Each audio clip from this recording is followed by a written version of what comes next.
Merci beaucoup. Et je vais passer la parole à Monsieur Morrison pour qu'il puisse poser sa question. Monsieur Morris. Merci, Dr. Henley. Merci, Monsieur le Président. Monsieur Holland, on s'est parlé un peu plus tôt concernant un de mes commettants, Aïcha. Elle a reçu un diagnostic terminal d'un cancer en février 2023.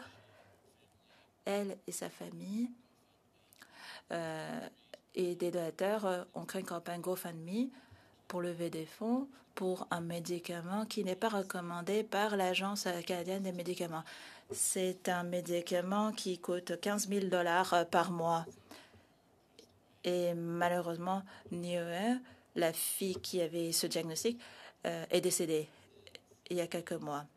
Maintenant, le CDA est en train de reconsidérer sa position pour des recommandations potentielles pour les médecins et oncologues. Et la Société du cancer a publié un rapport cette semaine qui montre que le patient, en moyenne, fait face à des coûts de plus de 30 000 $ durant leur vie lorsqu'ils suivent un traitement à cause d'un cancer. Alors, je me demande ce qu'on peut faire concernant le financement pour accélérer l'accès à des médicaments de lutte contre le cancer. Merci beaucoup pour votre travail de défense. Je suis vraiment désolée d'apprendre cette nouvelle. C'est vraiment tragique. Nous faisons tout ce qui est en notre pouvoir pour agir. Alors, 2 points. Santé Canada veut approuver un médicament qui sera admissible à un remboursement public. Puis, les provinces devront prendre la décision pour savoir si cela est possible ou non.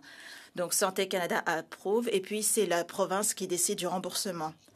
La décision indépendante de l'agence de médicaments prennent ces décisions indépendamment et non pas basées sur les politiques.